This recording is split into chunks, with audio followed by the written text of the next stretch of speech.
And now, an Envision Financial podcast with Luke Smith on Canberra's 2CC. 25 to 5, and I can't believe it's time to talk money once again with Luke Smith from Envision Financial. How the week just flies by. It honestly feels like I'm in here like 3 times a week. I know, but that's Crazy. okay. That's good. Okay. What I can't believe is that it's almost the end of May. It's like one more Yes. week of this month to go. I know, it's frightening, isn't it? And yeah, all the things I did a year ago, I'm thinking, really, is it a year ago? It's just like yesterday. We were having a conversation in the office this week about preparing for Christmas holidays. Oh, yes. And how that felt like it was a month ago. Yes. And here we are, knocking on the door of the end of financial year, and that sort of 30 June panic starts to kick in for some people about, I've been meaning to get to that. Well, we're 5 months in now. Very Giddy up. right. So, yes. Get on with it. Now, in recent weeks, we've addressed all sorts of different questions, including things to do with the aged pension that you can get from Centrelink. But today, we're going back to the other end of the age spectrum, and we're asking the question, how can you give your kids the best start to life financially? Yes. Now, this is a perennial question, isn't it?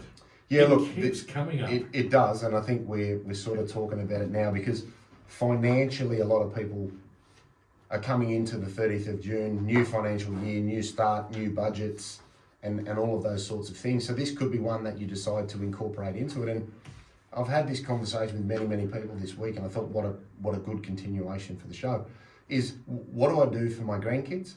What do I do for my kids? And the comment I get a lot is, if only my kids had known this or done this, or I'd done it sooner.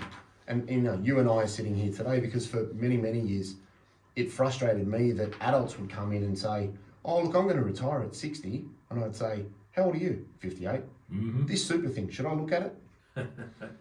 And here we are talking about it. So in relation to kids, starting something sooner with less is far better from a compound interest perspective. And I know compound interest is something that's thrown around and everybody knows the word and the language, and I sort of understand that it's investment, then reinvested on investment and reinvested on investment and reinvest and reinvest and reinvest. And that's exactly what it is. But the power of time and repetition, and we've got some examples today, some very attainable examples. I just want people to do a little something a little sooner. And if I could swap "you don't know what you don't know" for another tagline, it would be do a little something a little sooner. And today's really about saying, okay, everybody can find something. And from a financial standpoint, we do things through our working life for our kids. And it's something that every parent is aware of, worries about, thinks about. So it's about realizing that you don't need a lot to start. The biggest misconception I get all the time is, well, I need 10,000 for that. I need 20,000 for that. I need this amount of money to buy those particular things. Now, there are lots of good ways to start this. One is you go to a third-party provider like a Vanguard, and they, a couple of years back, released like a retail platform for mums and dads. And that is a very easy way to open an account with, I think, 200 is the minimum, might be 500. And you can pick an investment and you can add to it regularly. Now, that is literally all you need to do. You need to start with a number. You need to add a number regularly, whatever that may be. And you might say, oh, but it's $12.50 a week. Yeah. And in an example I'll show you in a sec, the power of that over time. If you've got grandkids or your children are little, open up an account. You could use a Vanguard, and there's loads of others. There's BlackRock, there's a million providers that you can use. The other good way and simple way to get into it, and we've talked about in previous shows, is to use a micro investing app, like a Raise or a Starship or Acorns, or there's a plethora of them. Find one that you like, find one that you understand. Start it with something little. My kids have one of these. They're 6 and 8, and I opened it because I was looking at it last night. 12th of February, 2020, with $100. Yep. And I just pick a number and I add to that and I forget about it. And that's what I want people to understand. You don't need a lot. You don't need to change your lifestyle. You just need to drip feed something in over time and let compounding do the rest. I did read an article recently with a very similar message about the best thing that young people can do for themselves starting out at the beginning of their working life. Save $100 a week for a year. Beautiful. That's just over $5,000. Beautiful. And according to the article, and I forget the exact maths though, but if they put that $5,200 into a decent investment vehicle of some kind, whether it's a managed fund or something along those lines, at a given rate of return over the working life, by the time they were ready to retire, it was worth like something like $250,000 or something. Well, and this is where, and that's even without adding to it. and this is a great segue into some real life examples that I think a lot of people could achieve. And look, I'm not saying use this number, okay? So don't ring me on Monday and go, oh, you said I have to do this. I'm not. I'm just illustrating an option. If you can start with $10 and put $5 a month into something, guess what? That's $15 you've kicked something off with, and $5 that's proactively helping the next generation. Not just financially, but from an education perspective. Get them engaged with it, show them. Because you might start something off and let them finish it. And so here's an example, right? Take $1,000. Okay. Right? Arbitrary number, $1,000. Let's say it assumes a rate of return of 7%, which in any sort of decent growth area is very attainable over the longer term. And let's say you let it cook for your grandkids for the next 20 years. All right. Now, if you just put $1,000 in and left it alone in that bank interest environment, which I see all the time, I've opened a bank account for my son and my grandkids. 20 years time, that's worth $3,870. Okay, now, not significant. Let's look at example number 2. Same, start with 1,000, 7% return, reinvested over 20 years. And we add $50 a month, okay, or $12.50 a week. At the end of the 20 years, we've now leapt to $44,497. And we're looking for $12.50 a week. Again, arbitrary number, but all I'm trying to illustrate here is for a very, very small contribution of what is now 2 lattes, which is more frightening than anything else. That's a massive, massive difference, and a great illustration of the benefit of compounding, but the benefit of repetition and adding a little bit. Let's go to the last one. Let's say you added $100 a month or $25 a week. Okay, that leaps to $76,388 at the end of 20 years. And what have you really done? You started great behavior, you set up a direct debit, and you let it cook. $25 a week, that's a coffee a day. There you go. So it's not the end of the world, is it? No. I'm not asking you to sell your house. I'm not asking you to change your car over. I'm not asking you to give up your golf membership. But again, I just want to illustrate that you can get really, really powerful outcomes with really, really small contributions and really, really small starting values. Now, if you want to start with $100, great. As you get older and you mature, salaries go up, costs go down, mortgages get paid off, you might turn $100 a month into $300 a month, $400 a month, $500 a month. You might do $100 a month until the kids are at work, and then say, hey, you're now taking over that $100 a month, and you're going to let it cook for another 20 years. Okay, so let's look at that as the last sort of long-term example. If you had $100 a month and you had your $1,000 starting, 7% return, and you let it cook for 40 years, $264,608. Wow. And there you have it. That's not so scary, right? No, that's right. There's your $250,000 for just the equivalent of a coffee a day. Yeah. And what I want people to take from this is do a little something a little sooner. Because they're not outlandish numbers. They really aren't. And if you can do more, great. If you can't, that's fine too. But I highly suggest that people think about doing something. Don't just save into a bank account. Oh, my daughter got this for her birthday. There's cards from granny. There's this from the cousin. There's this from the uncle. Whack it into something like that. Let it cook. Because the more you have compounding, the greater the graph, and the key drivers are time and adding a little something with repetition.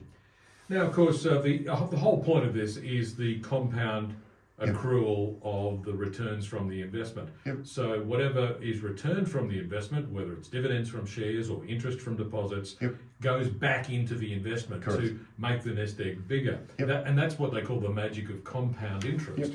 So I know that we started this discussion with you saying people get this idea, I can't really do any investments until I have $10,000 or something like that. But really, if you want that $10,000 or even $5,000, well, $5,000 is $100 a week for a year. Most of us can manage to do that, and then with that $5,000, you can look at some of those investment options. But I think when you're talking about how much money you should start putting aside, all of the classical advice that was always given years ago was it should be about 10% of your income, and if you can manage it, maybe a little bit more. Yeah, look, exactly. I think you need to understand that the biggest problem I find most people have out of the gates is they don't know what they're working with.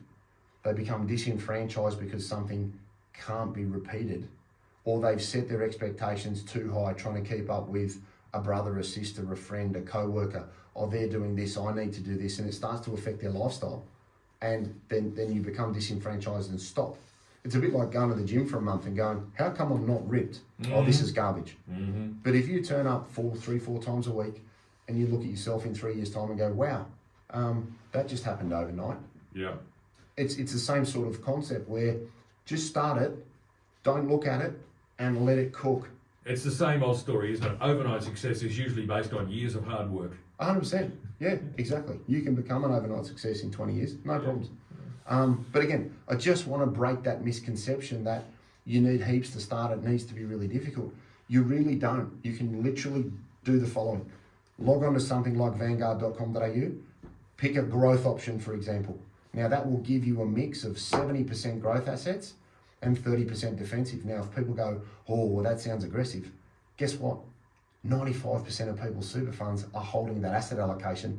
It's just called balanced. It ain't balanced, but that's okay because we have time and we can add to it. So go to there or open up an app, pick a pre-made portfolio. You don't have to be a stock picker. You don't have to be a financial guru. Pick something that has 70 or 80% growth assets, and that means you add up the allocations to Australian equities, international, and property. If those three sectors equal 70 or 80%, you're fine. Link a bank account to the platform you've just opened. Put in your $1,000 and say, I'd like it to go into this particular growth investment initially. That's fine. I'd like a direct debit of $50 a month, please, to come out of my account and go into that investment. And then look at it in 20 years. You could do it one afternoon after 4 beers. Don't do it after 5 beers because $50 might become 100. You might make an error. But my point is, do something a little sooner and just let it cook, and you'll change the financial life of your kids without even trying. Luke Smith from Envision Financial is with me today. We're asking the question, how can you give your kids the greatest start to life financially? It's around about 11 minutes to 5. We'll be back with more in just a moment.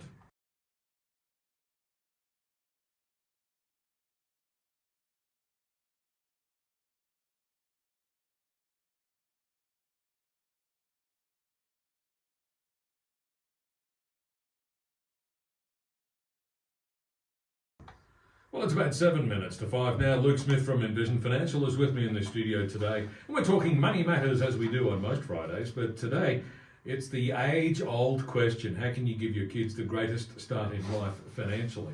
Well, you can try all the good advice in the world, but sometimes you need to show them the way, don't you? Look, I think from a financial standpoint, that's one thing. From an education standpoint, I find kids that come in that have been influenced by well-educated parents financially have a huge leap on their peers because they understand the value of time and they understand the value of consistency. And I think that's what we're trying to sort of drum into people listening today as they're driving down the coast for the long weekend is, start something now, not later.